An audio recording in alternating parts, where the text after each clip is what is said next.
Everyone, welcome to this committee.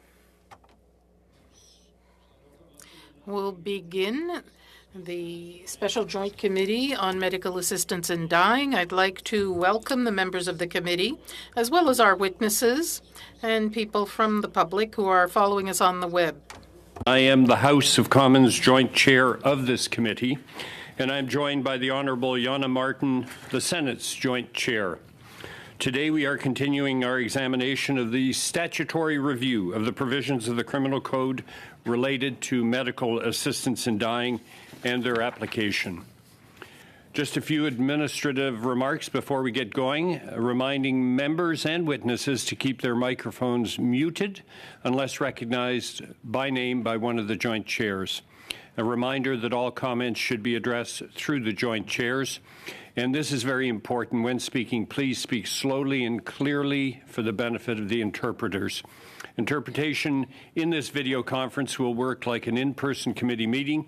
You have the choice at the bottom of your screen of either floor, English, or French. With that, I would like to welcome our witnesses for panel number 1, who are here to discuss protections for persons with disabilities. We have all as individuals, Dr. Heidi Jans, who is an associate adjunct professor, who is with us by video conference, Dr. Jessica Shaw, an associate professor, also by video conference, and Dr. Tim Stainton, Director of the Canadian Institute for Inclusion and Citizenship at the University of British Columbia. So welcome to all our 3 witnesses, and thank you for joining us this evening. The process that we follow is that you will each be given 5 minutes to make introductory remarks, and then we'll proceed with questions. So we'll start with Dr. Jans. Dr. Jans, you have 5 minutes. Excusez-moi, Monsieur le Président. Excuse me, Mr. Chairman. There's a problem with the sound. Even though I put my volume up high, I almost don't hear the interpreter. I don't know if something can be done to solve this. Okay. Stand by. We're having a little sound problem within the room here. We'll be with you very shortly. So we'll just pause until we can address the problem that's brought up by Monsieur Thériault.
Dr. Heidi Jans. Dr. Heidi Jans, please, you have the floor for 5 minutes.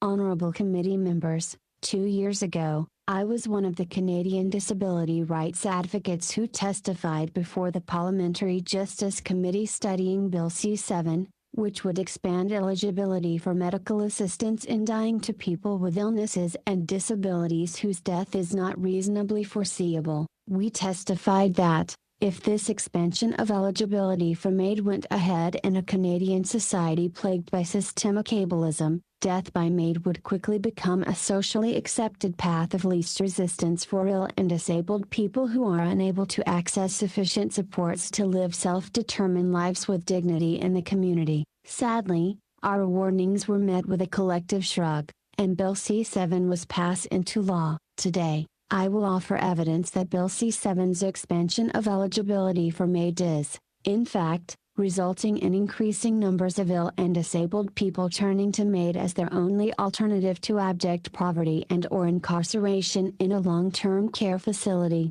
My hope, faint though it may be, is that you, as Canada's policymakers, will finally recognize that Canada's current MAID regime is, in fact, eugenics disguised as autonomy, and take bold and courageous action to stop the injustice. A Hobson's choice is defined as a situation in which it seems that you can choose between different things or actions, but there is really only one thing that you can take or do, contrary to the claims of some MAID enthusiasts who have testified before this committee. Think Dr. James Downer. In the year and a half since Bill C-7 was passed, we have seen death by MAID become a Hobson's choice for growing numbers of ill and disabled Canadians. Among these are Chris Gladders, age 35, who died by MAID in January 2021. He was battling Fabry's disease, a genetic condition which affects the body's ability to break down a specific fatty acid and causes a number of side effects. He had two daughters, Haley,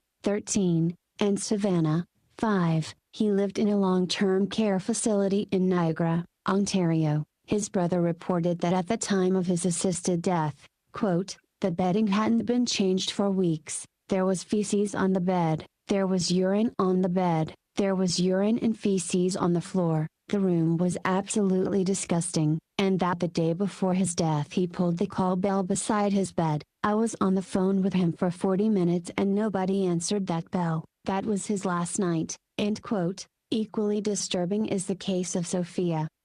Sophia was the preferred pseudonym of a 51-year-old Ontario woman who had multiple chemical sensitivities. She underwent a medically assisted death after her desperate search for affordable housing free of cigarette smoke and chemical cleaners failed. The government sees me as expendable trash, a complainer, useless and a pain in the ass, Sophia said in a video filmed on February 14, 2022, 8 days before her death. She died after a frantic effort by friends, supporters and even her doctors to get her safe and affordable housing in Toronto. She also left behind letters showing a desperate 2-year search for help, in which she begs local, provincial and federal officials for assistance in finding a home away from the smoke and chemicals wafting through her apartment. 4 Toronto doctors were aware of Sophia's case and they also wrote to federal housing and disability government officials on her behalf. In that letter, the doctors confirmed that her symptoms improved in cleaner air environments and asked for help to find or build a chemical-free residence. "We physicians find it unconscionable that no other solution is proposed to this situation other than medical assistance in dying," they wrote. And finally, there is the equally troubling and tragic story of Satya Kovac. Satya Dara Kovac was a Winnipeg woman who died by MAID on October 3, 2022. Kovac lived with amyotrophic lateral sclerosis, ALS. Her condition was worsening, but she felt she had more life to live, just not enough home care support to do so. "Ultimately it was not a genetic disease that took me out, it was a system," Kovac wrote in an obituary to loved ones. Her obituary continues, "There is desperate need for change. That is the sickness that causes so much suffering. Vulnerable people need help to survive. I could have had more time if I had more help. There is, indeed, a desperate need for change." In the words of Canadian disability scholar, Jerome Bickenbach, when an individual chooses death as the only viable way to escape an intolerable situation partly brought on by the social environment, it seems perverse and unfair to say that this is an expression of self-determination or autonomy. It is incumbent upon you, as Canadian policymakers, to take courageous action to correct the perversion of justice that is Canada's current MAID regime. Thank you. Thank you, Dr. Jans. We'll now go to our second witness, Dr. Jessica Shaw. Dr. Shaw, you have 5 minutes. Thank you very much, and thank you, Dr. Jans. I My expertise is not in disability, and so I am honored to share this space with my esteemed colleagues. I suspect that I was invited to participate in this panel, and I thank the committee for the invitation because I have done quite a lot of work with people experiencing homelessness, with substance users, and with prisoners who also face incredible limited medico-social supports. Because I know that I'm the only researcher in Canada who has done MAID research with prisoners, my statement is going to focus on them tonight. And I'll end with a comment about vulnerability as it relates to people with disabilities, but also prisoners and many others. To align with international human rights norms, all prisoners ought to have access to the same standards of healthcare that are available in the community. And this is referred to in the United Nations as the principle of equivalent care. In Canada, between the legalization of MAID in August 2020, there were 11 requests for MAID by federally incarcerated people, of which 3 were granted and 3 deaths were completed. I have had a request into Correctional Services Canada, which I'll refer to as CSC, for quite some time, but don't yet have the new numbers to date. So I want to draw on the research that I've done with prisoners in Canada, as well as from the Office of the Correctional Investigator, to focus on 3 main points this evening. And the first is that parole by exception for end-of-life care needs to be expanded and more readily approved. How does this relate to MAID, you might be asking? Well, what we informally call compassionate release is actually called parole by exception, and being granted parole by exception in Canada is exceedingly rare. And in 2 of the 3 known MAID cases for patients in CSC custody, the prisoners had applied for and been denied parole. The 3rd prisoner didn't apply. Apparently, he knew that his prospects for release were minimal, even considering his advanced stages of illness, especially given that palliative patients pose very little risk to the public due to their bodies and minds being incapacitated by illness. The rationale for denying parole by exception is not clear to me. And I would just offer a quote from one of the prisoners who I interviewed. He shares, "We had one guy in here, he had dementia. I don't even think he knew he was sick. And we have another guy that's got Parkinson's. There's no reason that he should be in here. He can barely walk. He's not going to go out and rob a bank or anything. Put him in an institution, even if you have to start a prison old age home, one where there's a little bit more dignity. It's really sad to die in a cage." The second point I'd like to make is about Correctional Services Canada guidelines. And that is that they need to align with federal policy, but there are actually several key areas where they don't. In 2017, Correctional Services Canada released Guideline 800-9, Medical Assistance in Dying, which provides operational direction for MAID with federally incarcerated people. And Canada is the only jurisdiction in the world where assisted dying is legal that does have specific guidelines about how it ought to be implemented for prisoners. I appreciate guidelines for clarity and consistency that they can provide. But in this case, there are a few key areas where the guidelines don't align with federal policy. And I'd be happy to elaborate on those more during question period. Or I would direct the committee to the extensive report titled Philosophical and Practical Considerations of MAID for Canadian Prisoners that I was commissioned to write for Public Safety last year. And third, as we move towards allowing MAID for people where mental disorder is the sole underlying medical condition, I think particular attention is going to need to be given to how prison weariness and psychological suffering caused by imprisonment is addressed. And this is because incarcerated people have described their living conditions in prison, the monotony of prison life, and the fear of not knowing when or if they'll be released as reasons that might drive them to seek death, whether through suicide or MAID. We know that seeking MAID as an alternative to a prison sentence is not something that's legal in Canada, nor do we see it being legal anytime soon. But I think the fact that prisoners are talking about it and potentially seeking it demands our attention.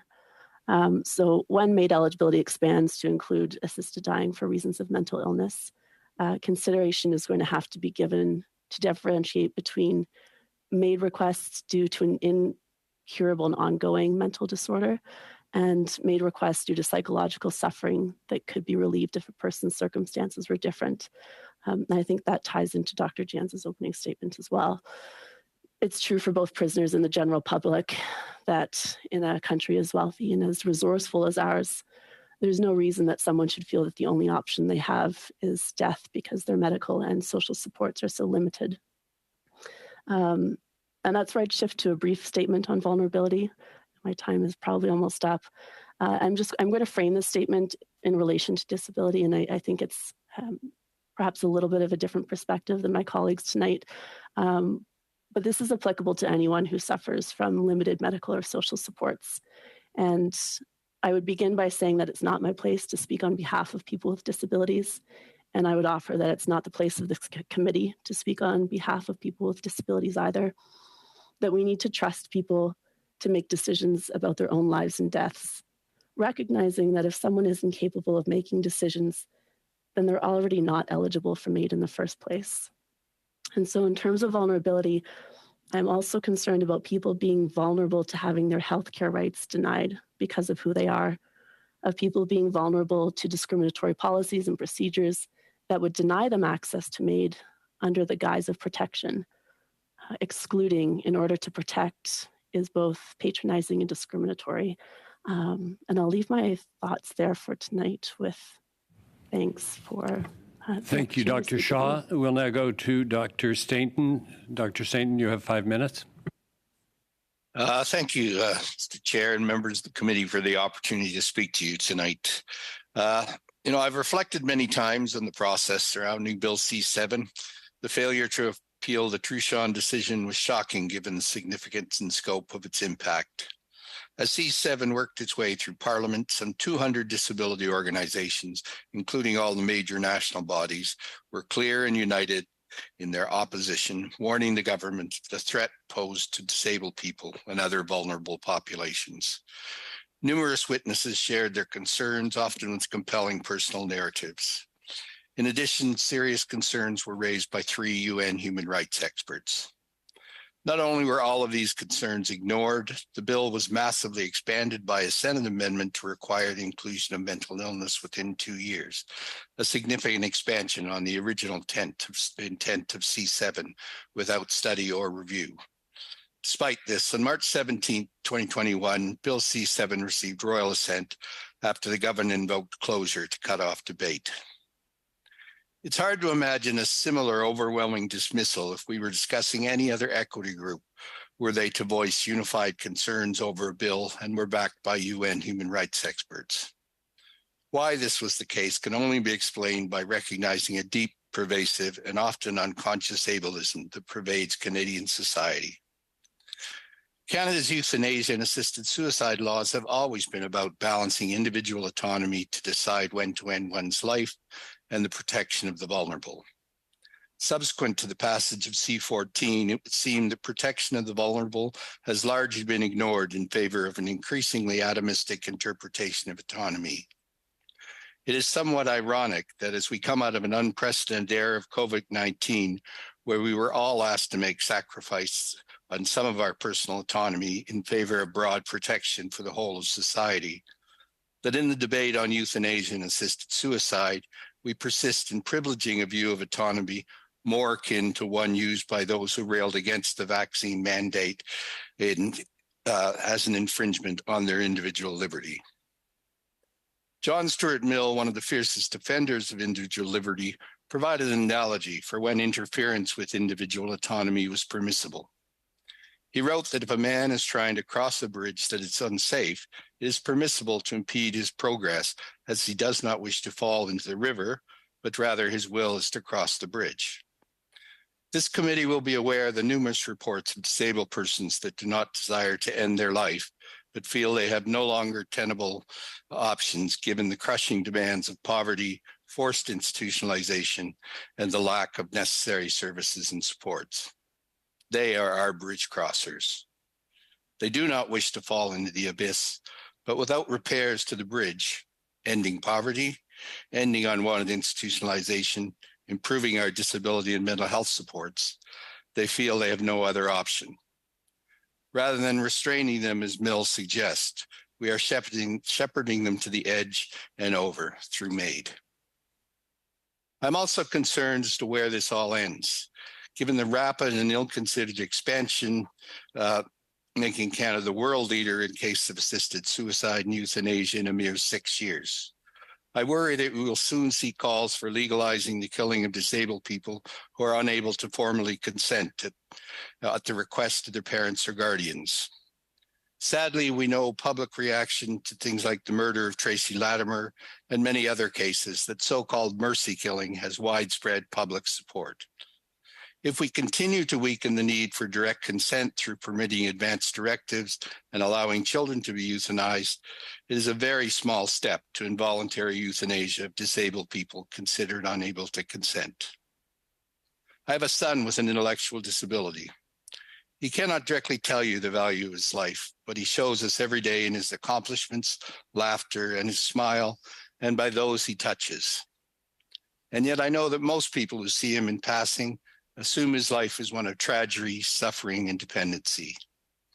People who see an end to his life as a mercy. The Canada I want to believe we live in would value, support, and celebrate his life. I increasingly fear it's becoming one that seeks only to end it. Thank you. Thank you, Dr. Stainton. We'll now go to questions, and I'll hand it over to my co-chair, Senator Martin. Thank you. And thank you to the witnesses for your testimony this evening. So will we begin the first round with Mr. Cooper? You have 5 minutes. Thank you very much, Madam Co-Chair. I will ask my first question to Dr. Janz. Dr. Janz, I do recall your impactful testimony at the Justice Committee during the study on Bill C-7, and you are quite right, as is Dr. Stainton, that there was overwhelming, near universal, if not universal, opposition to Bill C-7 from the disabilities rights community. And you're right, your pleas, the pleas of the disabilities rights community, did fall on deaf ears with the passage of that bill. And Dr. Janz, I take it that it would be your recommendation that the safeguard that death be reasonably foreseeable be reinstated in the law. So I presume that that's the first point. But second of all, if it were not reinstated, do you have any recommendations for additional safeguards in the law to protect vulnerable persons with disabilities?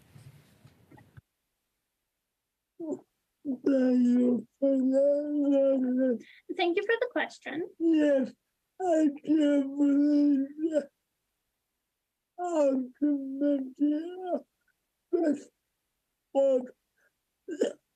Yes, I do believe that ultimately our best course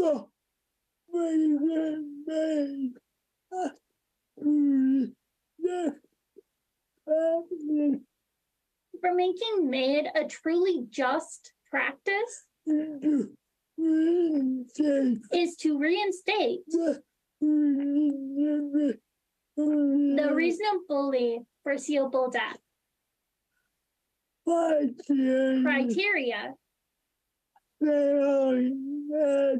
Failing that,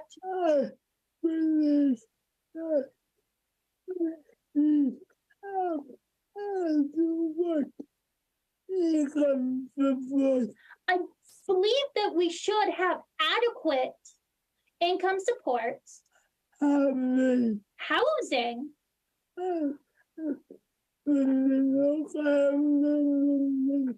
and personal care services that pre-rescue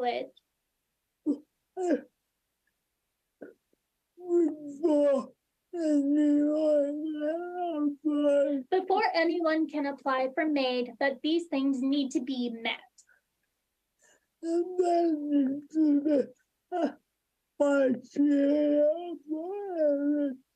And that should be a criteria for eligibility for MAID, and it needs to be a federally paid thing, not a provincially paid thing.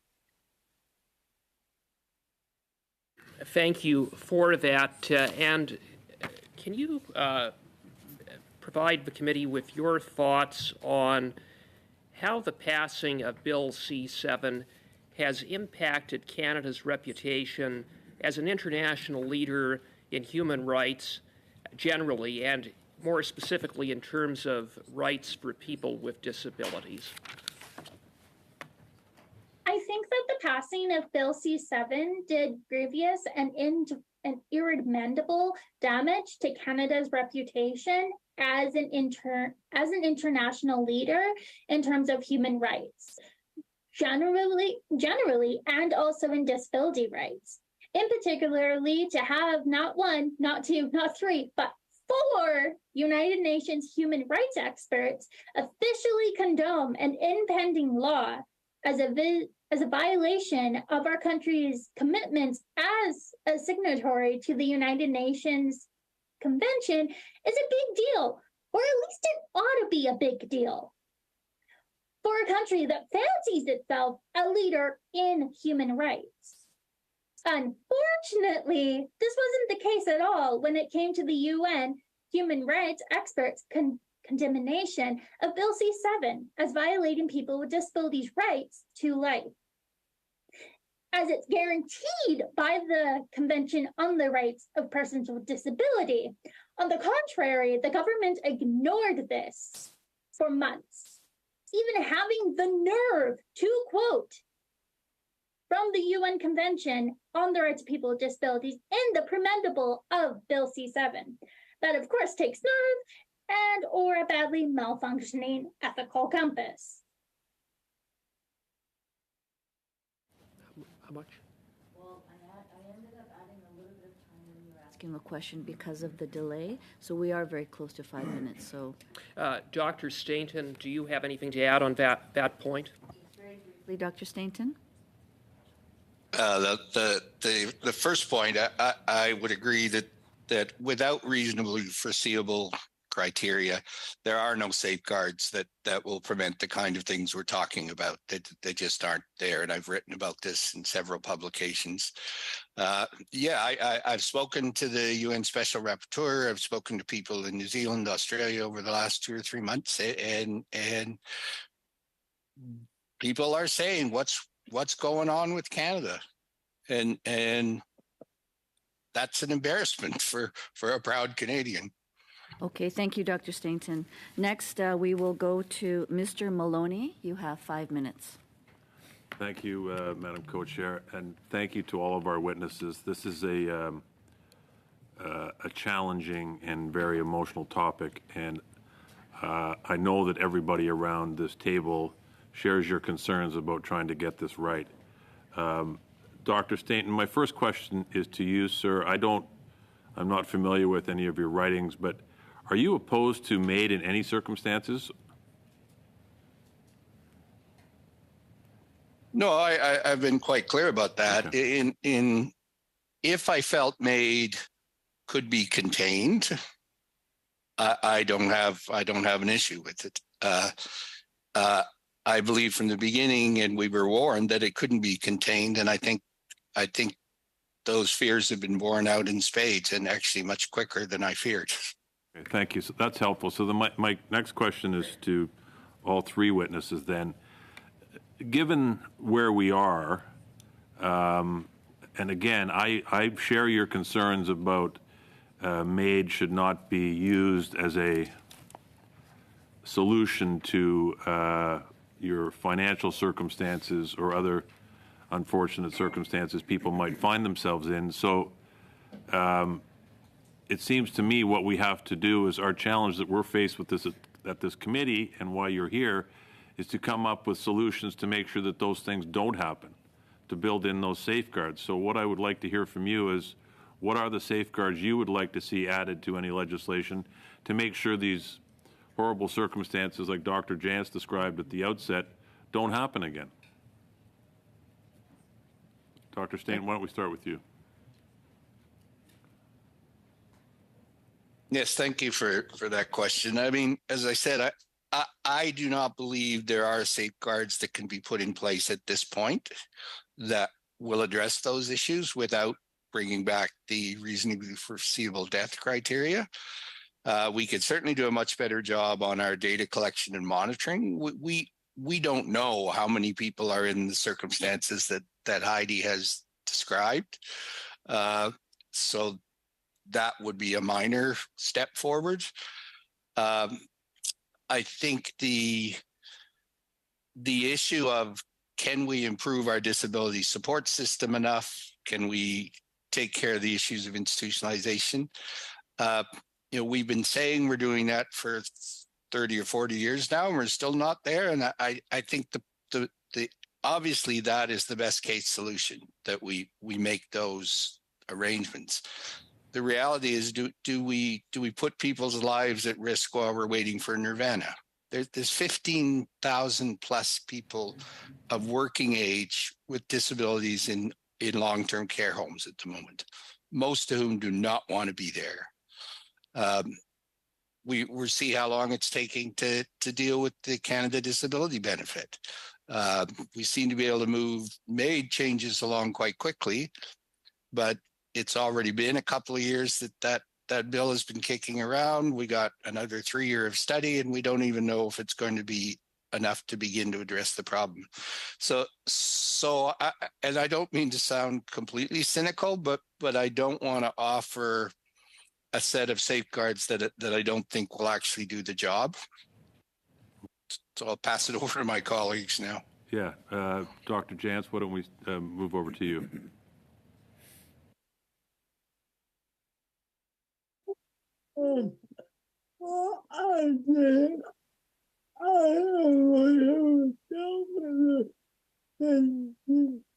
I think I do agree with Dr. Stanton. I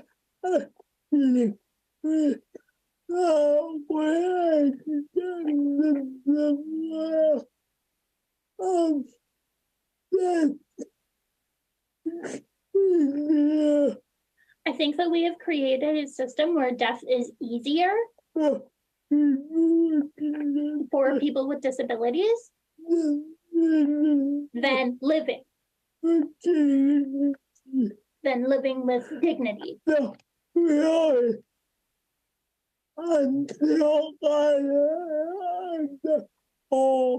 And so really, until Canada as a whole admits it's systemic ableism within MAID, then frankly, I don't see much hope. MAID currently is eugenics, disguised as autonomy. And the only way of how to fix that is to make it so that people with disabilities are able to live before they're able to die. Thank you. Thank you. I think I'm out of time. I was pausing just for the translation. Okay. So there's about 30 seconds if you want to hear from Dr. Yeah, Dr. Shaw, do you have anything to add to that? So very briefly, Dr. Shaw. Sure. I would just say that I think the way that we have approached developing MAID legislation and the implementation of it in Canada has been very intentional, that we do have safeguards in place. I don't disagree with my colleagues about the need for better social and medical supports, but I worry about who gets to decide who is suffering too much in the meantime. And I think we do have safeguards and a committee like yourselves who are making these decisions with all of that in mind. Next, we will go to Monsieur Thériault for 5 minutes. Merci, Madame la coprésidente. Alors, je vais m'adresser. Thank you, Madam Co-Chair. First, I'd like to put a question to Dr. Stanton. In an article by Maria Chang on August 11, 2022, entitled Experts Troubled by Canadian Euthanasia Laws, it's reported, and I quote, you said, Canadian law, I believe you mean C7, probably the biggest existential threat for the disabled since the Nazi program in Germany in the 30s. That's quite strong, in my opinion. I don't know. Perhaps you can tell me, yes or no. Do you maintain that statement? Did you really say this? Yes, I did. OK, merci. Merci. Okay, I don't have much time, so let me continue. So what I understand here is that you're appearing here as an expert. You state that the totalitarian regime, the terror regime of Nazi Germany, whose will was to eliminate people, to go into eugenics, is equivalent to what we're doing as representatives, as legislators, in trying to respond to situations of disease and afflictions of people who have a disability and are suffering. So you're comparing that to a voluntary intention on our part when you know full well, and you also mixed up some concepts, assisted suicide, compassionate murder, etc. It's not the same thing. But if we're talking about euthanasia, this can only be exclusively voluntary. You know that. So from the point where it's up to the patient, how can you make a statement like that? It's abusive in my... I'm not finished. Since you're asking us to consider your statements, I do want to consider them, but what's your notion of the role of the state in this matter? I think that the role of the state at the most intimate point in the person's life, that is their own death, is not to make up their mind for them, what's right for them. It's creating the conditions for them to exercise free choice and make sure they are free to decide what they want as a death. Because they're suffering, because they have irremediable and irreversible suffering. It's different. It's not the same thing between an intolerable situation and something that causes irreversible suffering. So now that I've put out those safeguards, I'll listen to you. Okay, well, thank you for the opportunity to clarify. What I said was that the comparison was with the existential threat to disabled people. I did not compare what we're doing to what the Nazis did. I compared the threat to the lives of disabled people. So you're quite right. They're not comparable in terms, and I'm certainly not accusing our government of pursuing the same intentions. What I was saying was that the outcome can have a similar effect. And what we've heard from Dr. Jantz, the other stories, there's another story in the paper yesterday, that it's not as you described in all circumstances, that people are being moved towards MAID. They're going to MAID out of despair. Not their suffering can be relieved with proper housing, proper supports. And that's the existential threat that I'm concerned about. So just to clarify, I was not comparing the processes or the motivations. I was comparing the outcome, if you like, and the threat level to people with disabilities. And I stand by that. If someone can tell me another point in history that there has been this level of threat to the lives of people with disabilities, I will happily retract that statement. Thank you for the chance to clarify that. 5 minutes. So we'll next go to Mr. McGregor, who also with 5 minutes. Thank you very much, Madam Co-Chair. I'd like to turn to Dr. Jessica Shaw. I really appreciate the niche expertise you're bringing to our committee in terms of your experience in Canada's federal prisons. I was actually very fortunate last summer to go on a tour of the Mountain Institution and the Kent Institution in Agassiz, British Columbia. And that was certainly quite a wake-up call. and I had some fantastic conversations with both the program officers and the parole officers who work so hard at their job and with such passion to try and make a difference.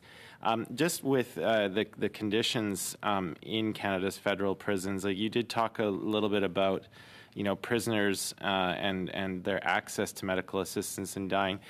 On the stats that you had suggested, I'm guessing those were track 1, like their death was foreseeable. Do you have any stats on track 2, like prisoners who are living with disabilities? I'm just wondering if you could fill in some of the blanks on that area. So the short answer is no. I don't have information on track 2 yet.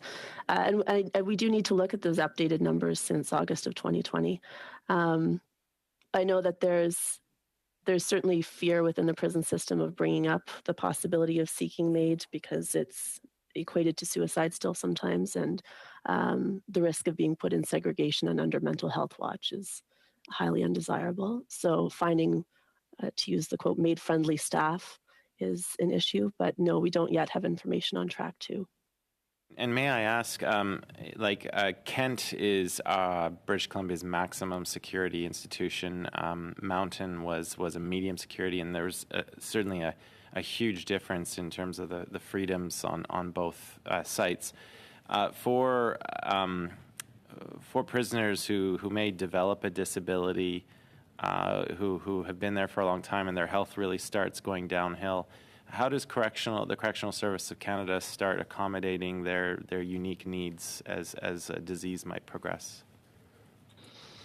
So there are several facilities that offer specialized care. Pacific Institution, for example, in Abbotsford has a palliative care program within the prison facility. They also have a peer support program. So some of the younger, healthier men care for some of the older, less healthy men. There has been talk and rumblings about that perhaps that might be a model worth looking at replicating across the country. But people are moved as their needs shift and change. I would again bring up, when someone gets to the point where either they don't understand why they're in prison anymore because of dementia, or they're incapable of harming themselves or anyone else, I would question why they're still in a prison system. And despite that, the parole by exception is still an exceptional use. It's rare, as you said. Yeah. It is. In another study one of my colleagues did with 14 palliative care prisoners who had applied for parole by exception, 4 were granted parole. So those are folks who really are at the end of their life. Yeah. Thank you. Dr. Stainton, I'd like to turn to you now. You did make mention of the struggles that Parliament has had in getting a Canada Disability Benefit Act, and I certainly understand that and sympathize with it. We're still unsure as to what that federal benefit is going to be. It's a legislative framework for it, but we don't yet know. And I think, tackling the economic insecurity that, so many disabled people in Canada live with. I mean, we know the statistics. I have a constituent who's a real activist, and he refers to it as legislated poverty. I guess for me is, when we come to this theme of autonomy, respecting a person's autonomy, can we ever reach a point where a disabled person, let's say hypothetically, has all of the supports necessary and is leading a fulfilling life? Could you ever bring yourself to a position where you're satisfied someone is living a dignified life with a disability? Could you ever bring yourself to respect that they may, even with that level of support, decide it's in their own best interest that they want to engage with medical assistance in dying? I think this is the struggle our committee is having. How do we respect that personal autonomy? Because that is so important to so many people who live with disabilities. Sorry, Dr. Stanton, about 30 seconds, so a brief comment. Okay, yeah, certainly if we got to a point where it was clear people had the support they needed to make choices that we all value, that they had the money they needed to lead to life, I would have a lot less reservations about them making the choice, as I would about people at the end of life. Obviously, disabled people should have that same choice as every other citizen. It's just we're an awful long way from being at that point, would be my concern. Madam Co-Chair. At this time, I will hand it back to my co-chair for the next round of questions. Thank you, Senator. Nous irons maintenant au... We'll now go to questions by senators, starting with Senator Mijie for 3 minutes. Thank you, Mr. Co-Chair. My question is for Dr. Shaw. In the same vein, regarding prisoners. I'll put 3 questions to you, and you can take your time to answer all 3. So my first question is, the circumstances surrounding the statuses of a prisoner in a closed and supervised environment, how can that affect the assessment of the professional and respect the choice of the patient? Does that have an impact to understand the voluntary nature of the request itself? My second question is, how can the doctor evaluate the patient in that kind of environment, which is supervised? What is the limit of confidentiality of medical information? And what doctor assesses and provides information to the patient? Are they independent external doctors, or are they the doctors who work for the correctional center? Thank you. I'll now listen to you, Dr. Shaw. Thank you for those questions. The issue of voluntariness is an important one.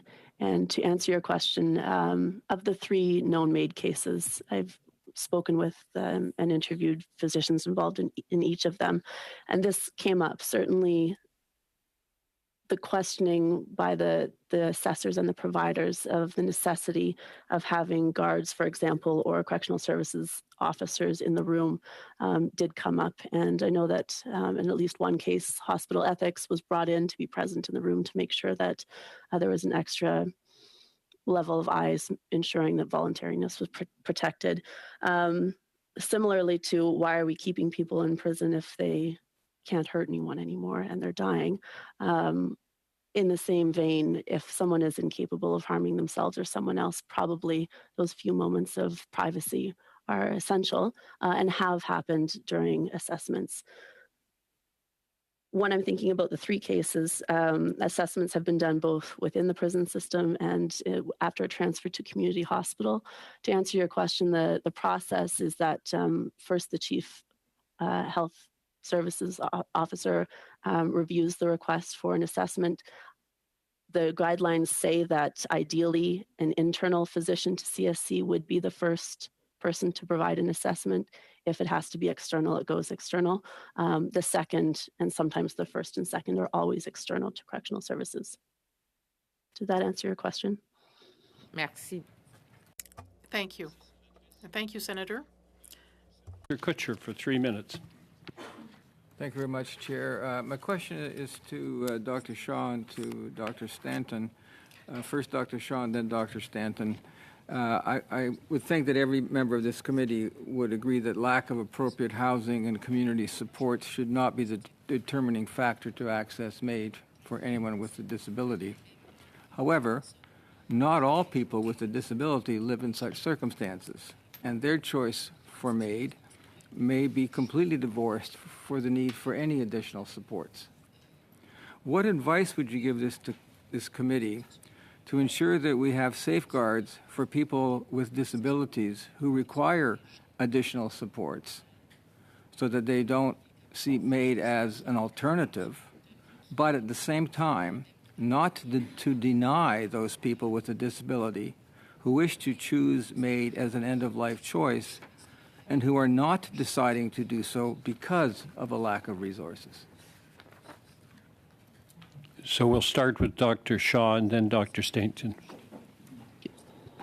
Thank you for that question. And I would respond, and perhaps this is quite a bold response, but who are any of us in this room to decide how long someone has to suffer and how much their suffering has to be before they're granted the right to access an assisted death? I worry about having additional measures imposed onto people that then affects their ability to exercise their healthcare rights. And I want to reiterate again, I think it's clear, everyone has said that this is clear, none of us want to see someone die because of a lack of access to social or medical supports. If that is ending up to be a determining factor in why they're seeking death, who am I and who are we to prevent that, I suppose, is where I would push the envelope a little bit in our thinking, meaning that if we don't live in a country where people are supported, and this is not specific to people with disabilities, it still comes down to who decides how long and how much suffering is enough. And I think that rests with the person. Dr. Stanton? Well, I'm going to disagree a little bit with Jessica that the premise has always been balancing protection of the vulnerable and autonomy. So on one level, yes. Who are we to decide for anyone else? Oh, the trouble me, is just a sec. I don't want you to get into a philosophical debate with the witness. I want you to answer the question. We need your advice. So could you answer the question, please? Thank you. Yeah, and I thank you for the question. As I've said, I struggle to see what safeguards beyond restoring the reasonably foreseeable death criteria there could be. There are some things that could be done. In the past, it's been recommended that for track 2 there be an independent panel that reviews in detail a detailed psychosocial assessment, similar to what we would do in child placement or in sentencing, that could look at all of those factors and could look at whether there are things. So, for instance, housing. Would there be alternatives? But that would need to step out of the doctor patient and into a somewhat removed panel with a broader set of expertise. The problem, which the senator will be more than aware of, I'm sure, is that with our jurisdictional division of provincial and federal responsibilities, the MAID law can't order the provinces to meet people's disability or housing needs, not without a very long and torturous fight. So that's one thing I think could improve the situation is that kind of independent review with psychosocial assessment and ordering, and perhaps if those supports aren't forthcoming, then approval for MAID wouldn't be given until they are. From a policy perspective, that's really hard to pull off. Thank you, Doctor. Senator Dalphond, pour 3 minutes. Senator Dalphond for 3 minutes. Thank you, Mr. Co-Chair. Thanks the witnesses, and I will address my questions to Dr. Shaw. Dr. Shaw, I understand you have done a lot of research with vulnerable people. You wrote an article called Perception and Experiences of Medical Assistance in Dying Amongst Illicit Substance Users and People Living in Poverty. Can you comment on that because I think in your article you commented about the lack of knowledge about the end-of-life care options, and also did you find that there was a slippery slope with vulnerable people being coerced or pressured to end their lives? Thank you for that question. The short answer is no. We did not find that there's a slippery slope of people being pressured to end their lives. On the contrary, the folks who I spoke with, and this was done in Alberta and in British Columbia, in Vancouver and Calgary primarily, speaking with roughly 50 people who were quite impoverished and some substance users as well. Rather than being worried about being pressured to end their lives, there was a concern about being prevented and not knowing where to go to access end-of-life care.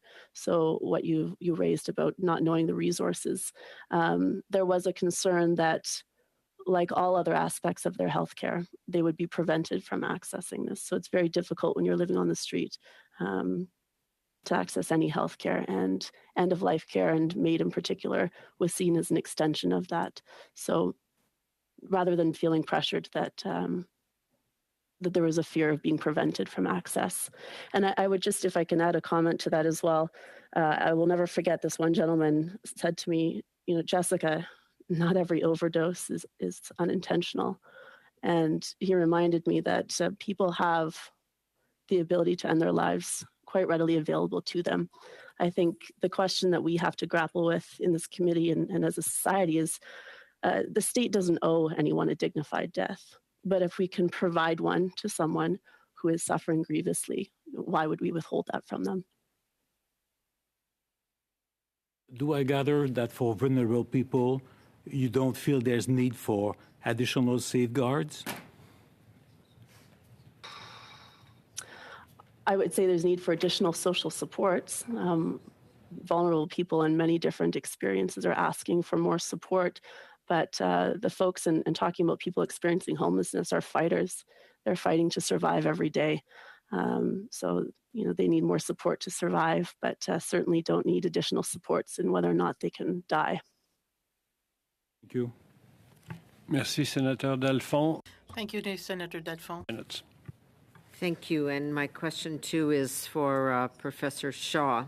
It is my understanding that the Charter of Rights and Freedoms, human rights law, even, I guess, common decency, to put it that way, that given that, it means that disabled people cannot be denied or excluded from access to medical assistance in dying. I think that was the point you were trying to make. And there will be many in the disabled community and in the communities that you have done specific work on that will understand that and believe that they should not be excluded from access to MAID. So how do you assess where we are on that issue, which is what you've just been discussing a little bit with Senator Dalphond, which is accessing this right that they have to make this choice? Thank you for that question.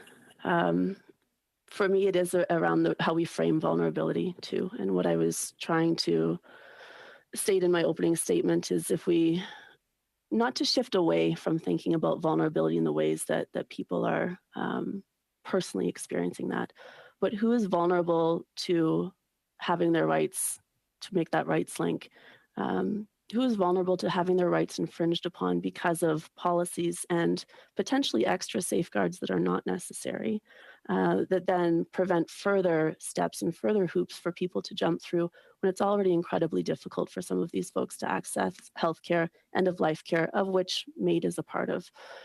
So putting it into a human rights perspective and making that link about vulnerability, not based on life circumstances alone, but vulnerability to policy and procedure is where my thinking is right now. And I think that's where your opportunity as a committee is to really get this right of not, when you are thinking about expanding eligibility criteria, to do so as you have done in a very intentional way without adding unnecessary additional levels that will actually harm people who do need support.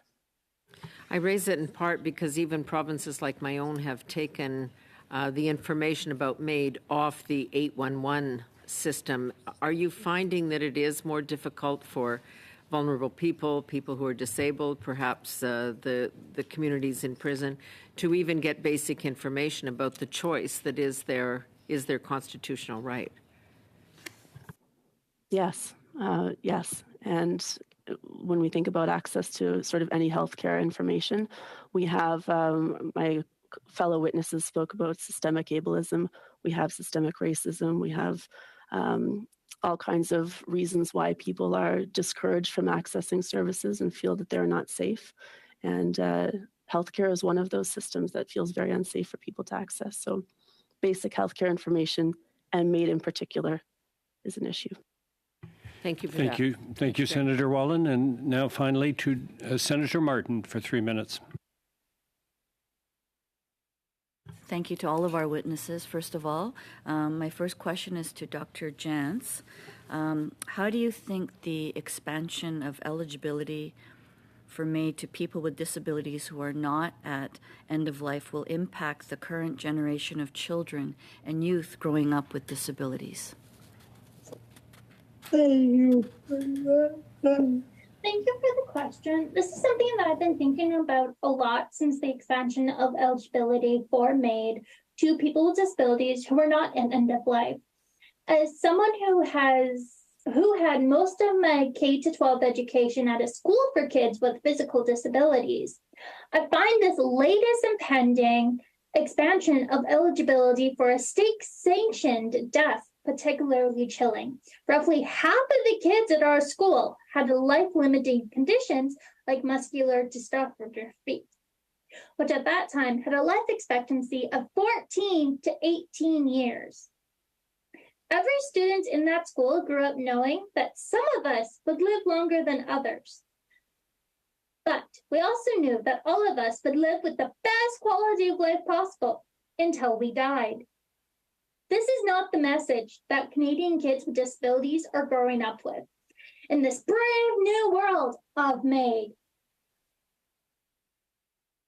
For mature minors will receive instead that they are more likely going to hear, well, it's only natural that you're depressed and you're tired of your life, you're disabled.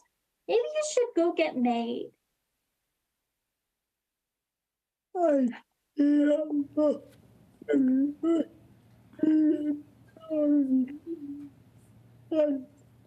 I feel for kids with disabilities in this country. Fear for kids with disabilities in this country. Do I have time for one more, Mr.? Yes. Okay, and Dr. Stanton, can you comment on the over 15,000 working-age Canadians in long-term care homes and any concerns you have regarding this population under the current Track 2 framework? Yeah, very quickly. Most of those people don't want to be in long-term care. They're there because the home care system has ceilings on what they'll fund. And I mean, we had the tragic case in BC of Sean Taggart, who just wanted to stay in his home for his remaining years with his son.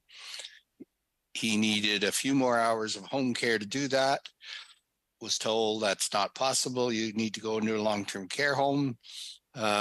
Where he really couldn't have a relationship with his son, so he chose to access MAID because of that. I'm working in Nova Scotia right now, where they just had a human rights judgment against the province, ordering them to get I think it's 400 so people in Nova Scotia alone. I mean, all of us would think that if you're 30 years old and all of a sudden you're told you're going to live in a long-term care facility, I mean, what kind of life is that? What kind of prospect? What kind of autonomy is that?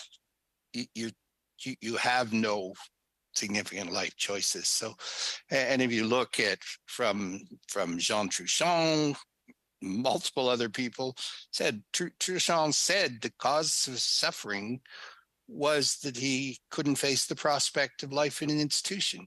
Now, there is no reason from a care perspective that he couldn't have been supported at home other than the funding.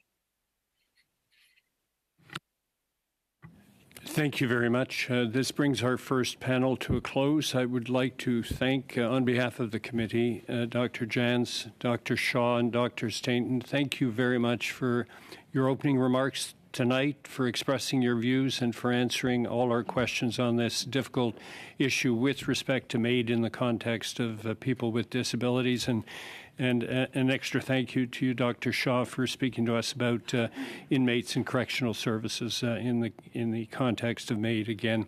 Thank you very much. It's very much appreciated by our committee, which has to deliberate on this very, very important matter. With that, we'll suspend briefly and prepare for the second panel.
Before we speak, just before we start off, a few administrative comments. Could I have some quiet in the room, please? We're underway now. Thank you. I don't want to use the gavel, but I will use it. For all of the members and as well as for the witnesses, before speaking, wait until I or my co-chair recognizes you by name.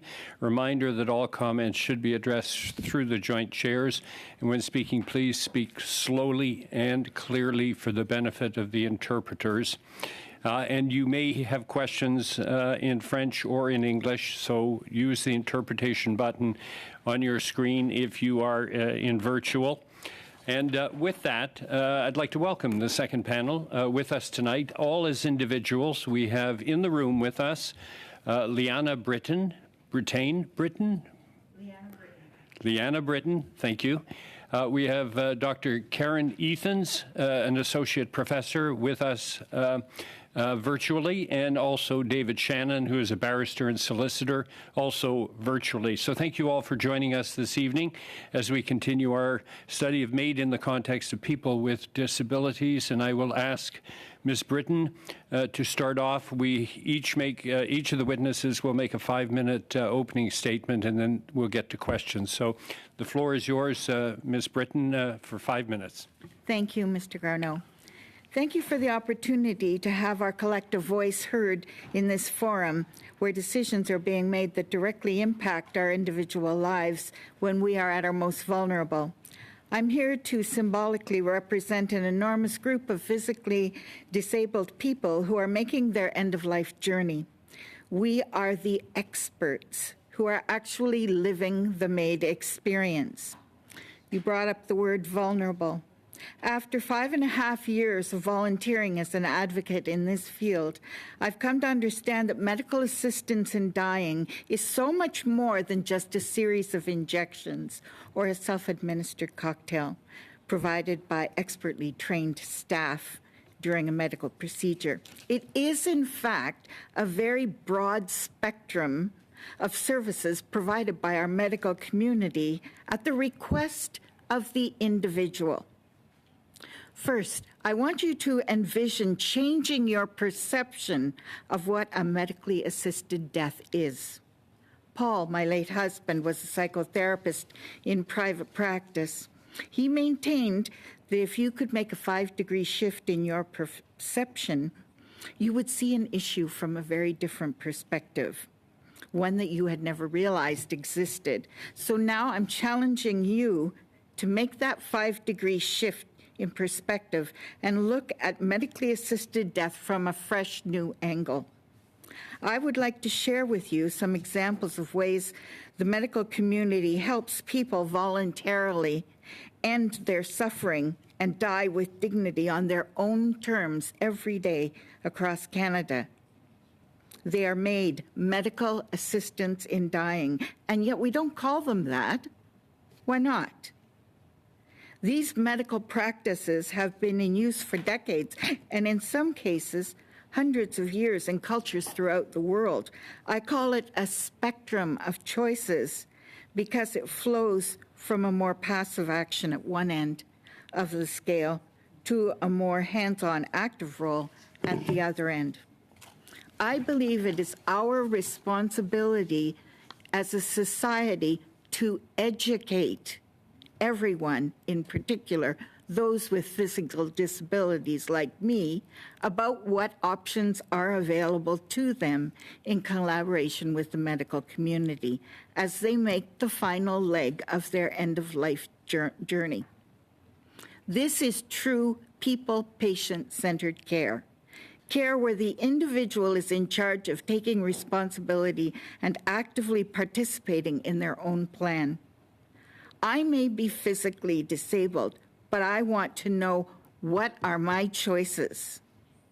I want to weigh those options and make an informed decision about what I can choose to do next in consultation with the experts. I don't want to feel vulnerable. Here are some of the medically assisted spectrum of choices that a person could make if they only knew they existed. Cessation of treatment. There may come a point in a person's illness when they decide that further treatment is of no value to them for whatever reason. It's their decision. It's their choice. No one can decide what is too much suffering except the individual. At this juncture, the medical community and the individual agree to stop treatment, knowing that to do so will ultimately result in their death. This is a form of medically assisted death. A DNR, do not resuscitate order.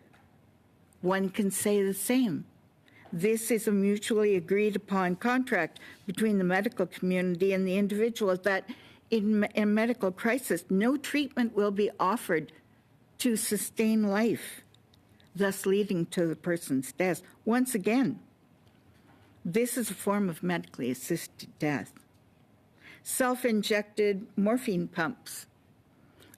Before MAID was available, my father chose this option. He knew he was dying. He only had a few hours left. And so he was given a morphine pump and allowed to make his own decision. The same goes for voluntarily stopping eating and drinking. Our community, our medical community, supports people in a variety of circumstances and eases their symptoms when they choose to stop eating and drinking, knowing that their life will end when they stop. Palliative sedation, palliative coma, two more examples of medical assistance in dying. The MAID procedure that we call it today is one that most readily comes to mind when we think of medical assistance in dying. If we choose to acknowledge there are other forms, then I suggest we rename these.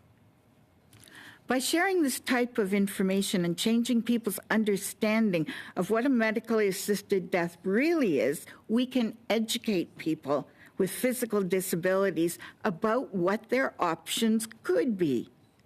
When people become educated about their rights and options, they can make truly informed decisions, decisions that reflect their own needs and wants, ones that empower them and grant them their human right to die with dignity on their own terms. What an incredible gift to give a person as they transition from this life to whatever comes next. Most importantly, please remember the 3 E's: envision, educate, empower. It is imperative that you provide us with the knowledge and information we need to make our own informed choices, the ones that best meet our individual needs. Empower us to die Thank with you. dignity Thank on you. our own terms. If you could wrap up very quickly, we're way over time. I'm done. I had one more sentence. Perfect. Thank you. Thank you, Ms. Britton. You're welcome. We'll now go to Ms. Karen Ethans. You have 5 minutes, Ms. Ethans. Hi, good evening. As a rehabilitation specialist physician, I have 23 years of clinical and research experience with people with spinal cord injury, and I follow them from acute care through rehab and transition to the community and lifelong to manage symptoms, prevent complications, and help improve quality of life. Most people with spinal cord injury live for years, some up to normal life expectancy. My concern with MAID since Bill C-7 is the removal of the criteria that one's expected to die in the foreseeable future. So people with a new severe neurologic disability are now able to ask to end their life after only 3 months. I hope to convince you that 3 months is far too short.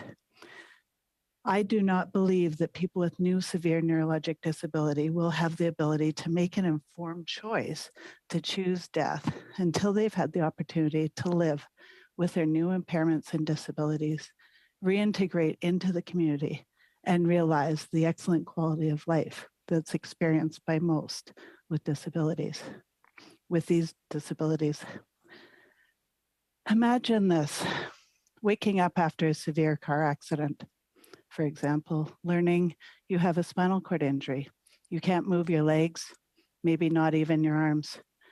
Many of you will think, wow, I wouldn't want to keep living like that. And yes, that's what many people with new spinal cord injury think in the early months. And many of the acute care health providers that person meets early on have the same viewpoint. So a lot of them have never cared for someone with significant neurologic disability who's living a full life in the community. Many of the friends and family that person has visit early on has the preconceived view that their loved one won't have much of a life going forward. The person with new spinal cord injury will spend months in hospital, and in the first few years will still be adjusting to their new life. In these early months and years, suicidal thoughts and wishes to die are held by many. People can go through some very dark times. However, I can verify from my own research, other research done by colleagues and others, and my clinical experience, that most people that have a chronic spinal cord injury, that is at least a few years, rate their quality of life as very good, equivalent or better than many people that are able-bodied.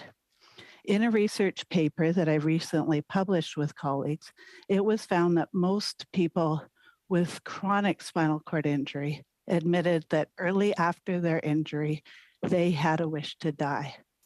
But all of those people we interviewed declared they no longer wish to die and would not accept MAID at that point in their life.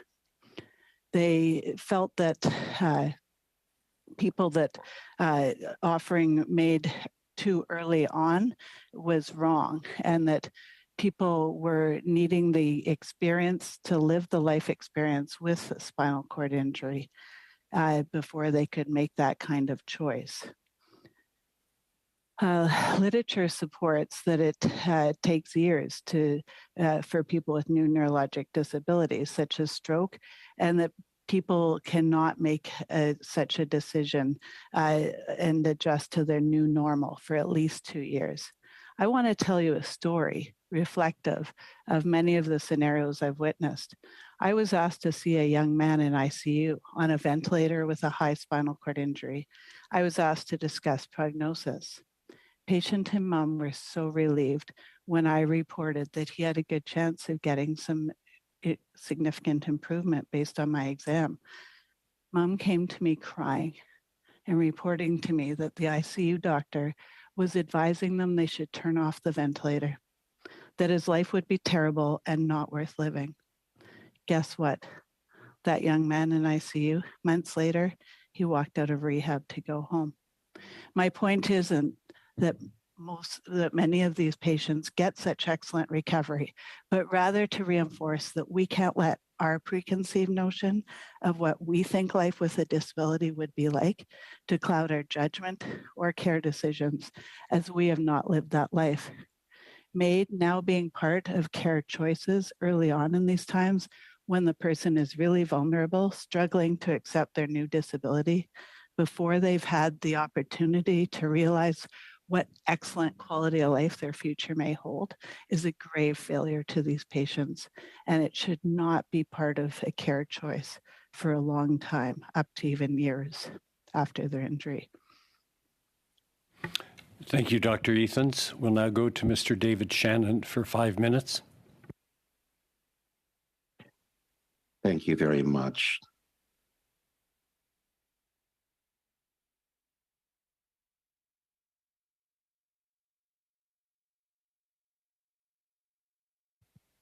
Inflammatory stories about painful end of life have often been shared with this committee to promote ideology rather than encourage proper analysis and cogent debate.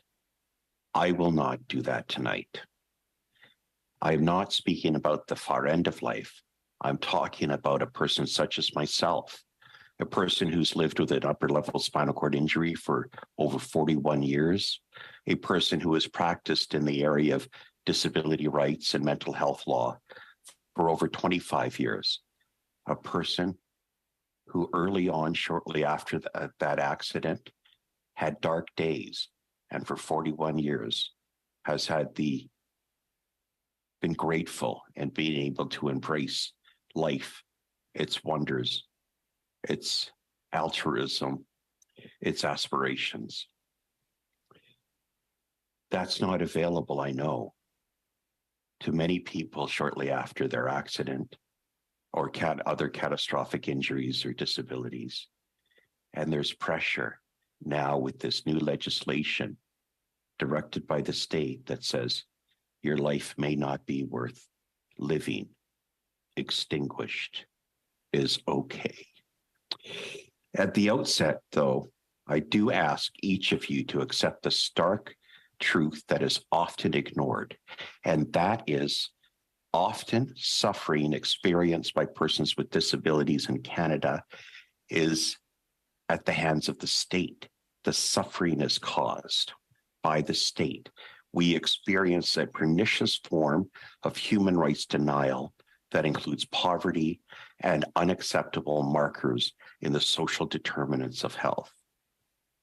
I wish to tonight especially speak, though, to an inherent flaw, given my limited time, a flaw or contradiction in the law, Section 241.2, Sub 1 of the Criminal Code, Sub 1, Sub C, which many of you know, states that a medical condition will make a person eligible for MAID because that condition is grievous and irremediable.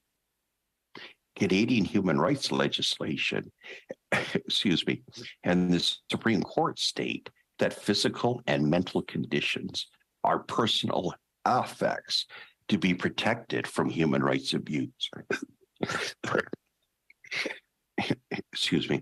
In a manner no different than race, sex, gender, religion, and many other grounds of discrimination. Moreover, courts have stated that disability is a social construction. Therefore, remove the social barriers and you remove the discrimination. This indicates that discrimination is fully remediable. So we ask, what is disability? Is it a physical or mental condition that makes one eligible for medically administered death?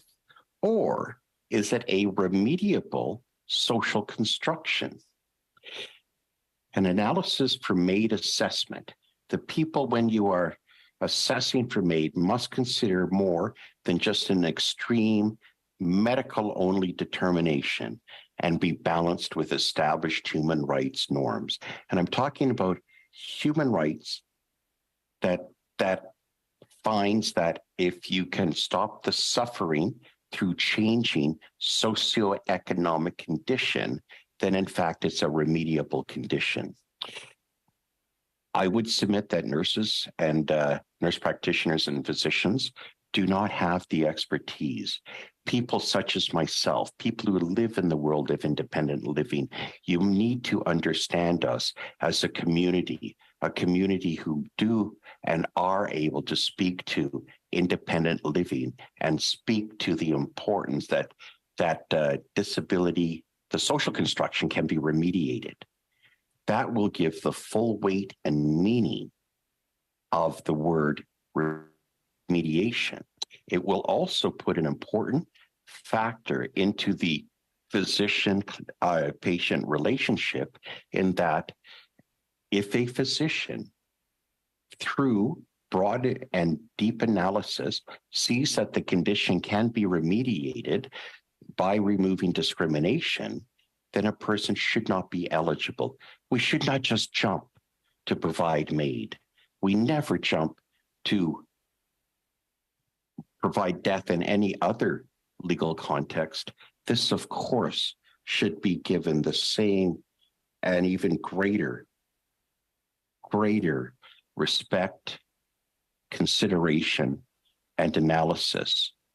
Time does not allow me to speak much further, but I want to say and emphasize again, regulations must include a human rights analysis.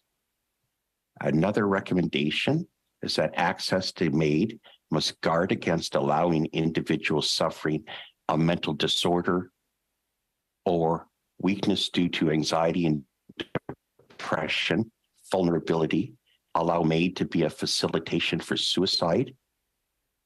Also, there should be a regulated MAID oversight body that is independent and provides annual reports with full analysis, substantive analysis to the minister and the public. And lastly, MAID should not be utilized to target a population, to target a community, especially an equity-seeking community. It would be unheard of, unthinkable for any other group or population in Canada. It equally should be disregarded and called for what it is, ableism in Canada, should it be directed in a pernicious way at persons with disabilities. Thank you. Thank you, Mr. Shannon. We'll now go to questions, and I'll pass it over to my co-chair, Senator Martin. Thank you, and thank you to all of our witnesses today for your testimony. So we will begin the first round of questions. Mr. Cooper, you have the floor for 5 minutes. Thank you, Madam Co-Chair. Dr. Ephens, you spoke about informed consent in the context of persons who were diagnosed with a new severe neurological disability. Can you speak a little bit about your research on informed consent? And second of all, you stated in your testimony that in such cases, the 90-day wait period, reflection period, provided for in Track 2 cases is not appropriate. But you went on to say that in order to come to terms with and be able to, I guess, comprehend what life looks like, that can take years. So if not 90 days, what is the appropriate timeline?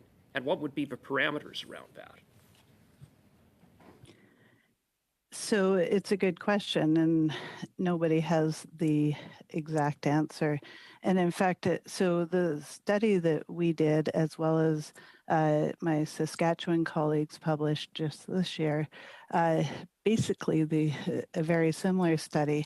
And the questions by my Saskatchewan colleagues to the people, as we've heard today, the experts are really the people living with the disability. And so those people that we interviewed are the experts. I'm not the expert. And the Saskatchewan colleagues, same thing. They interviewed people with spinal cord injury, with chronic spinal cord injury as well. And we got variety of answers, anywhere from a year to 5 years, and one in the Saskatchewan group said even 10. But so we know that it can be years. We don't have a definition of exactly how long it would be. The study I talked to you about is the stroke and other neurologic disabilities found it's 2 years. We know that suicidality rates in spinal cord injury do decrease quite dramatically by 7 years. But hearing the experts, which are the people we interviewed and the people the Saskatchewan people interviewed, who are the people living who have gone through this, they feel that they consistently all said that offering made before people have had that chance to reintegrate into the community, to really you can't make an informed decision until you've had that opportunity. One lady that I work with, actually, she had a spinal cord injury, a high spinal cord injury, and she is amazing. She's a PhD and 3 children, and she runs the university department that she works at, and she's a Paralympic athlete. And she said it took 5 years before she woke up and realized that she was happy that she was alive, and that she thinks her quality of life is excellent. So how do you define that? I don't know. But according to the people interviewed, it was anywhere from a year to up to 10 years. So would it be your recommendation that the government consider amending the legislation, or at least explore amending the legislation to take into account these types of cases? And again, what would that look like if that is your recommendation? I mean, you talk about spinal cord injuries, but I mean, where do you draw the line? How do you establish, I guess, an upper track? Yeah, so people with, I mean, it could be a new severe, any medical issue, really. People saying, I wouldn't want to live like that. And a lot of the patients that come into it, like I said, they have this preconceived notion that many of us would have if we hadn't worked with that population, that living with a severe disability is not worth living. And so people have to get past that. They have to be able to live that experience and, be offered the chance to go to university if they need, or whatever. We talked about a lot of the problems with not offering social like resources like housing and psychological services and everything else. But yeah, we have to make sure that people have actually lived a true life experience with their new impairments and disability before Thank you very much, Dr. being able Athens. to assess it. Next, we have Monsieur Arsenault. You have the floor for 5 minutes. Merci, Madame la. Thank you, Madam Co-Chair. I wish to thank all the witnesses here today for their testimony on this very difficult issue of MAID and safeguards. With my colleague, Michael Cooper, I had an opportunity of sitting on the first panel in 2015-2016 on MAID. We heard many witnesses at the time. One marked me, a former member of parliament, a minister and provincial member of the Legislative Assembly, Stephen Fletcher, very handicapped, as you must know. He has an incredible career. Listen, I am not suicidal, but the day I decide I've had enough of my irreversible condition, I don't want to be moralized by someone else. And in saying this, he quoted an English poet. I am the master of my fate, I am the captain of my soul. Et quand je mets ça en contexte, And when I put that in the context of the Carter decision, it's undeniable that the decision to have recourse to MAID comes from the person concerned, not from anyone else. So, I'm painting the picture for my questions to the witnesses. Mr. Shannon, I'd like to hear your comments about the person who's asking to die and the safeguards. By respecting the condition of a person and their profound request, knowing they are of sound mind, are there any other safeguards you think that should be put in place? I'm asking you to be very brief because I have other questions for the other witnesses. Please go ahead, Mr. Shannon. I'm glad you raised the point of Mr. Fletcher, a gentleman I call a friend, a person who embraced life and living. As the outset of my comments were at the very end of life, as Carter spoke to questions about end of life, I believe that debate is not here tonight. I was speaking of people with much life to live, and what is important in terms of safeguard is to ask the question, is suffering being caused by the social conditions of that person? If so, then a physician should not be in a position where they're just forced to provide MAID. Those social conditions should be addressed. And the question is right there in the criminal code.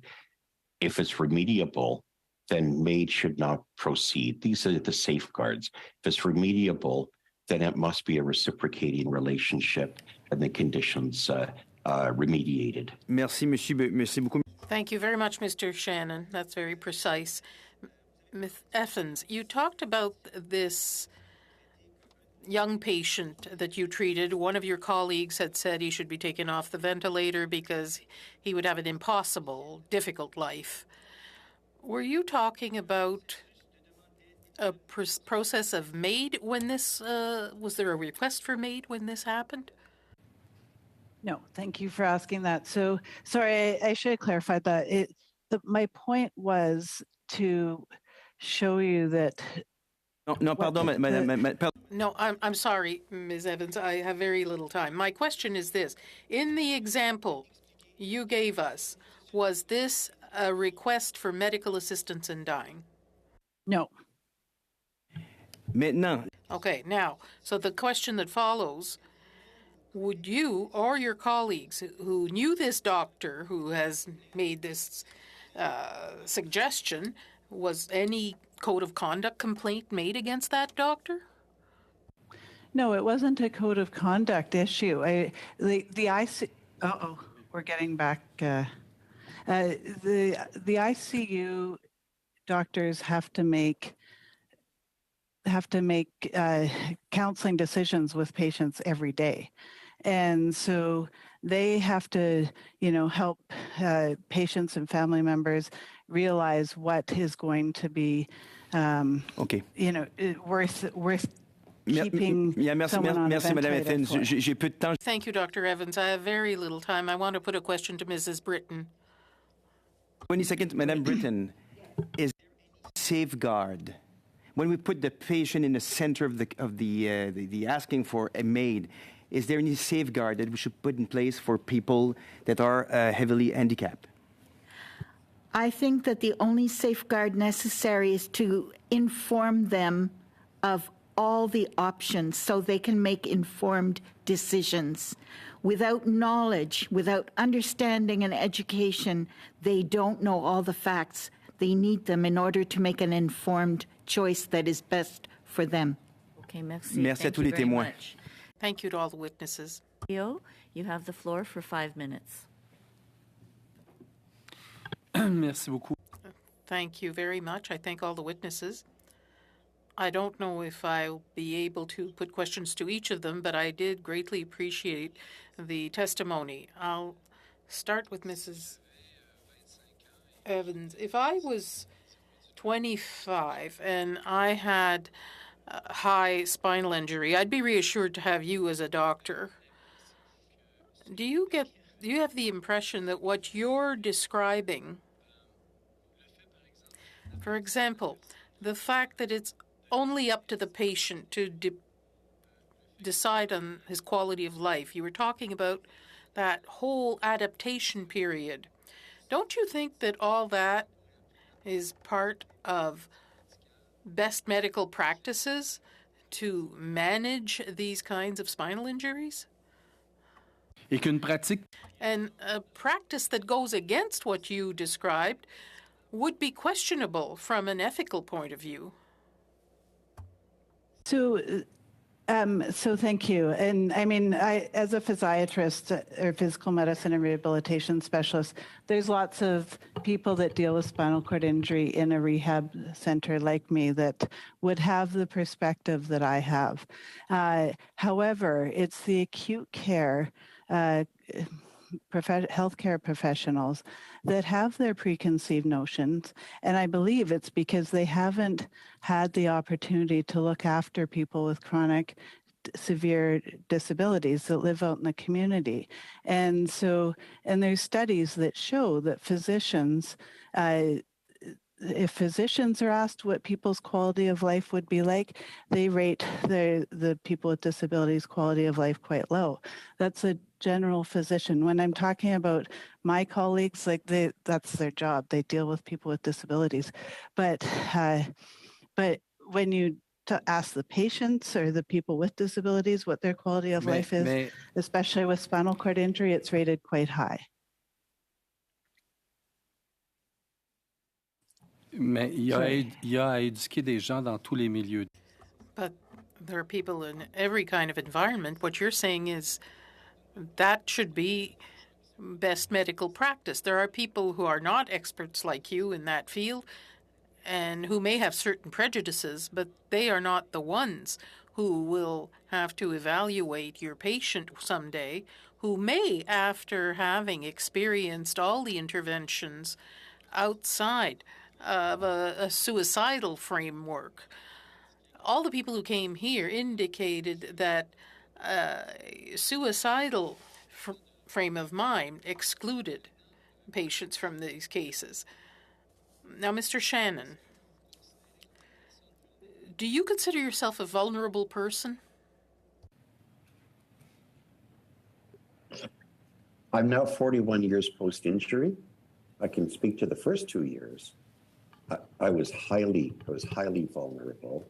I was only 18 years old, starting university, and then I wasn't there anymore. I'd lost my place and my identity. I returned to university later. I have friends. I have a career. I have things that would have been lost to me, although MAID wasn't an option then. But if in those acute stages I had opted for MAID, it would have been a life extinguished. And I was so thankful that option wasn't there. And I think of the learned colleague just a few minutes ago who quoted a poet, I think also of Dylan Thomas, and that is, do not go gentle into this good night, rage, rage against the dying of the light. I think that's a... Merci, mais vous croyez... Thank you, but you really believe that among best medical practices, the state you were in, if MAID had been available, an option, you really believe that those who treated you at 18 would have proposed that rather than give you all kinds of examples of people who had a very full life. I don't know how long ago you were 18, but at some point we have flagrant examples. Mrs. Gladu was a woman who was severely handicapped, but who had a very full life. She had to go to the Supreme Court to demonstrate her will. As soon as you put that criteria of foreseeable death back in the law, wouldn't that be discrimination? I am not speaking to putting in foreseeable death back into the law. That is removed, and that is the current law. What I am suggesting is if it can be remediated, if the state has caused the suffering, then the state must remove the suffering. Thank you. And lastly, we have Mr. McGregor for 5 minutes. Co-Chair, and thank you to our witnesses. Dr. Ethans, I'd like to start with you. Your opening remarks actually were reminding me of a high school friend. He was once an amazing soccer athlete. I played on the same team as him, and he was involved in an unfortunate car accident and went through some pretty dark days. But nowadays, he's a remarkably successful lawyer, has his own family, and so that's a personal observation of mine of someone who has come through a very dark place and has adjusted to very life-altering circumstances. I guess, maybe I'll give you some leeway on what you'd like to say here. I mean, our committee, yes, we do have 5 broad themes that we're looking at, but I also think our committee has a bit of latitude in the types of recommendations it can make. And so for your field of specialty, when we're looking at supports for people who are dealing with spinal cord injuries, are there any specific recommendations you'd like to see our committee focus on some of the supports that are necessary to help people achieve that full potential later on? Yeah, so thank you. So one thing that is lacking here in my program, and I think is lacking many places across Canada, is actually psychological support. So you can imagine that person that you were talking about, what he went through with his dark days. And in our study, we heard the same thing, that they actually, the people I interviewed had very little in the way of psychological support as they went through those dark days. And I'm not just talking about in rehab or in acute care. We need to be providing psychological supports for people out in the community, and social supports. Like, we need to be able to provide housing. We need to provide accessible housing. We need to provide accessible housing where people can be cared for. As we heard, we need more home care to keep people in the community, rather than some of my young patients are like what we just heard about the PCH in the last session. Some of my young patients are living in personal care homes because there's not enough care support in the community for those people. And then we need to do a better job at some pain management. Pain clinics have very long wait lists, and I mean, sometimes the pain just can't be managed well, but we need to really be managing pain aggressively.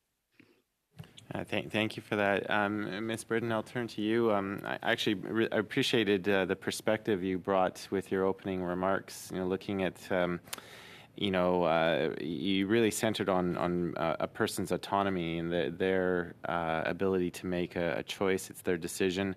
And of course, all of the ways, whether it's palliative sedation, do not resuscitate orders, declining further medical interventions, these are all, in a way, different forms of medically assisted death.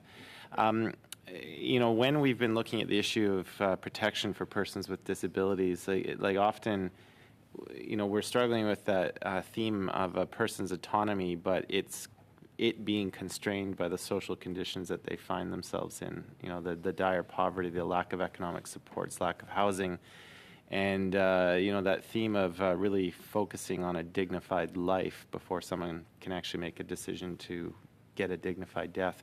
I'll give you some leeway as well if there's anything you wanted to add that you want to see our committee report focus on when we're going to be tabling it in February of next year. I think the most critical thing here is the individual rights and focusing on those. I recognize that there are people in difficult circumstances. However, over the past 5.5 years, many people, dozens and dozens from all across Canada, New Zealand, Australia, have approached me and shared their personal stories with me. I've written about them in the Dying with Dignity Canada blog. And it all comes back to the same thing. These people are not destitute.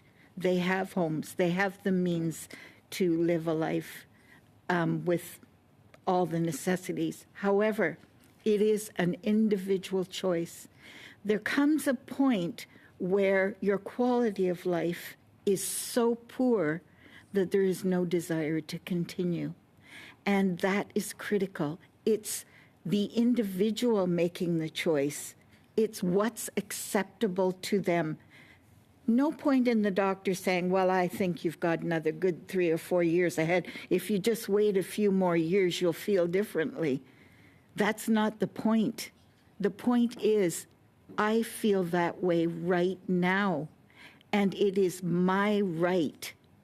When my condition to me is irremediable, I have the right to make the choice about what's right for me. Thank you, Ms. And Britton. I can tell you that... Ms. Britton?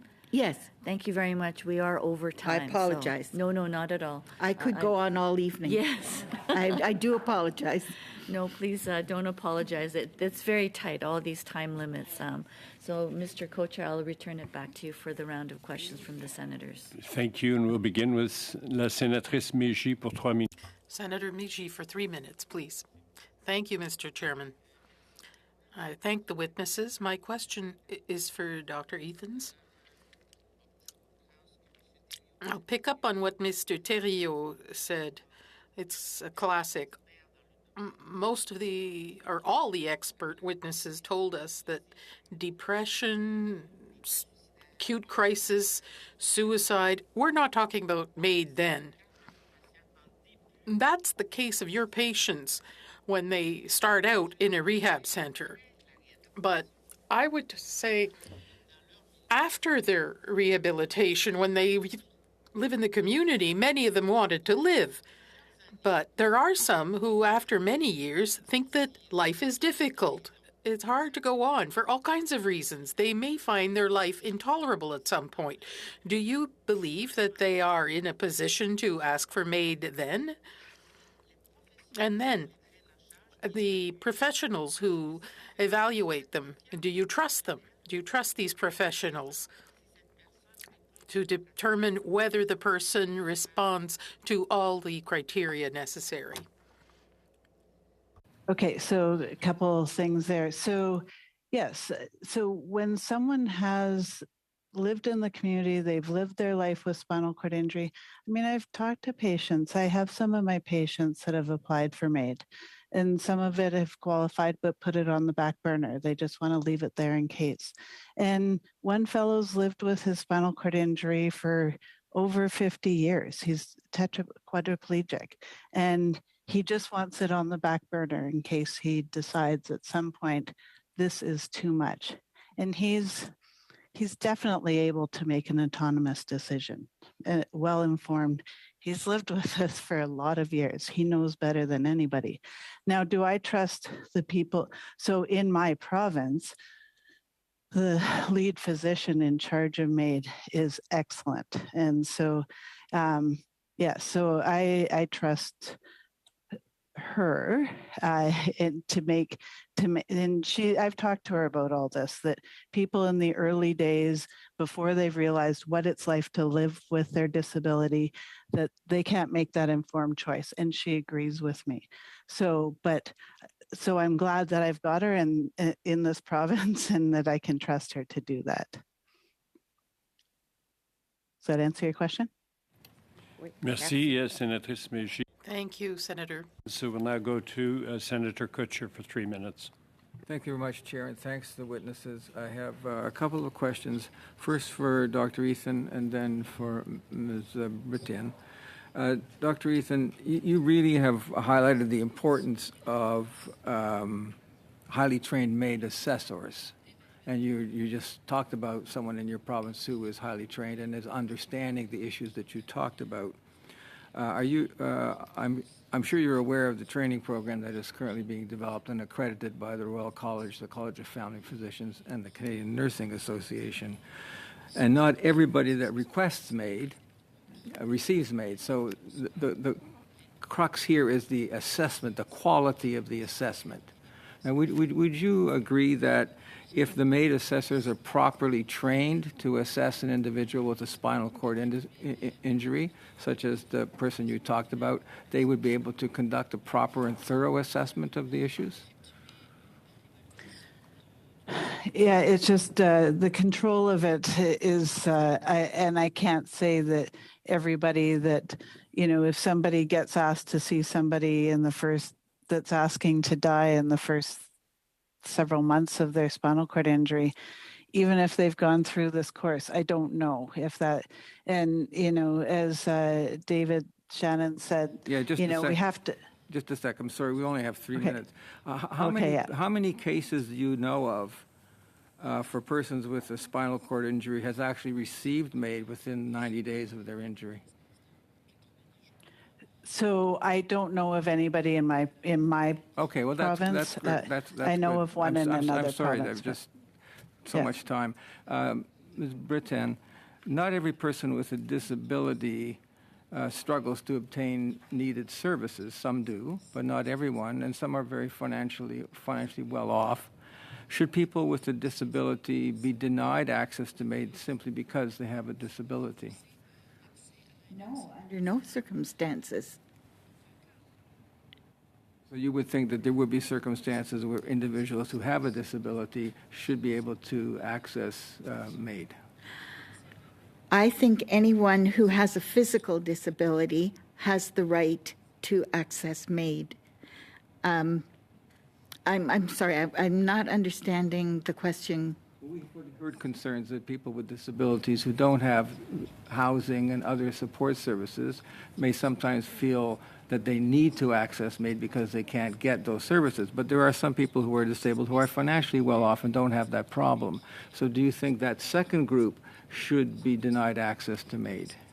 No, not at all. I think it's important to understand you don't wake up one morning and say, I'm going to have MAID. This is something that is thought of, and it goes months and weeks and years. It is not a capricious decision. And if you are in a position and wish to make that choice for you personally, then I think everybody should have that right, whether they're physically disabled or not. Thank you very much. Thank you. We'll now go to Senator Dalphond for 3 minutes. Merci, Monsieur. Thank you, Mr. Co-Chair. The witnesses. My question is to Dr. Eathans. You're quoted in a National Post article that was published earlier this year as saying that patients with spinal cord injuries are being counseled to die, but they don't know that their quality of life will be like, they don't know what their quality of life will be like after 6 months. So based on your experience, I guess you made that statement based on the things you have encountered. So how many patients were counseled to die? And in that type of patients that you have a relationship with, I suppose you will explain to them that there is a quality of life after 6 months or a year. Yeah, so I can't tell you the number of patients. And again, that's talking more about those very early on, when the ICU docs do have to make counseling, again, not just to people with significant new disabilities, but all the time, about whether they should be carrying on with their aggressive treatment or whether they should be withdrawing. So when I said counsel about dying, that choice, that's what I was referring to. Like I said, I haven't personally had any patients being counseled about MAID within the first few months. So I referring to colleagues that will be referring to these people that they should consider dying. But these doctors are not assessors. They're not involved in the assessment if the person decides to apply for MAID. Are they? No. No, these are... And are you familiar with the...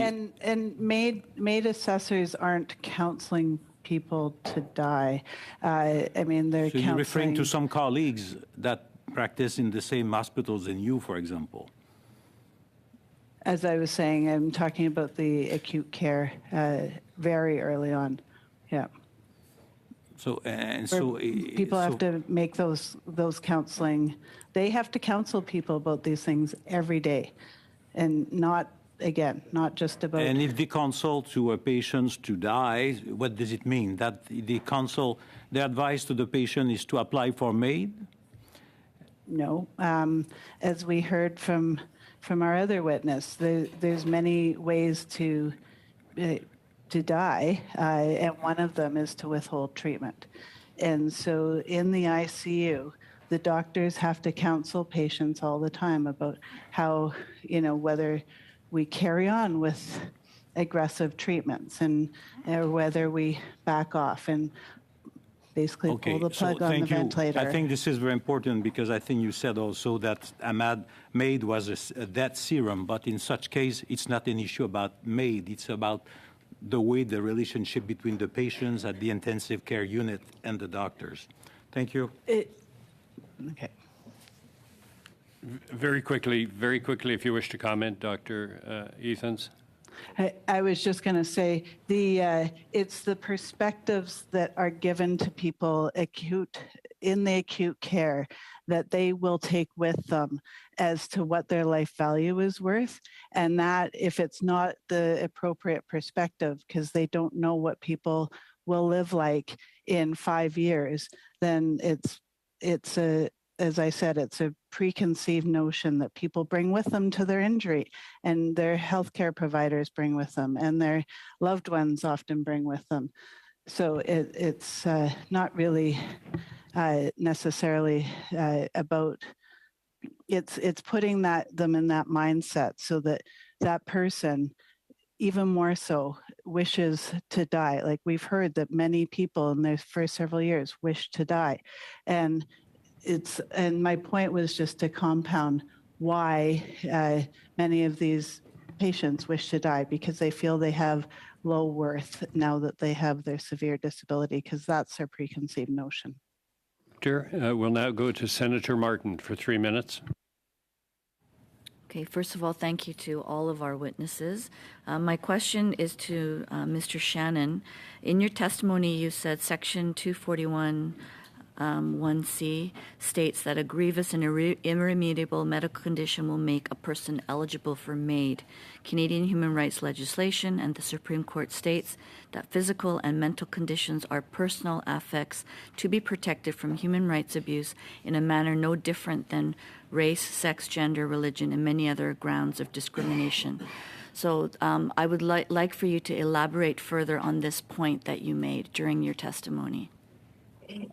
Thank you. And that goes to a point that is, I'm not an expert in Dutch or Belgian law, but where I speak to the issue of the importance of having a reciprocating relationship between the physician. Excuse me, I'm just getting over pneumonia. Having a reciprocating relationship between physician and patient who might be questioning about MAID. The assessment needs to be, and the analysis pursuant to the assessment needs to be thoughtful. And the question of remediation has to be more than just, we've talked about spinal cord injury, which I have. Is that grievous and irremediable, or is it something such as post-stroke? But also, if the person has a apartment that has heat in the winter, can the person get home care? Can the person get personal support workers? Matters that are fundamental to the basics of life in addition these are questions that are critical to ask. And if that means a person just needs a bachelor or a small apartment with heating, then I would suggest that they should not be eligible for MAID.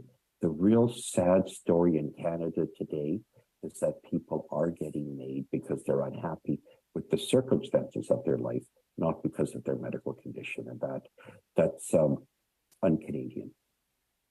Okay. Thank you, Mr. Chair.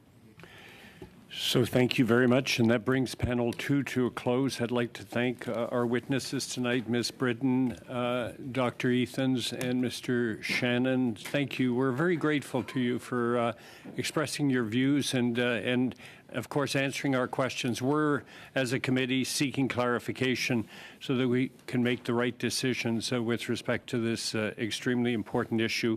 We very much value your testimony tonight, so thank you very much for giving us your time. With that, we will bring this second panel to a close, and our committee meeting is adjourned.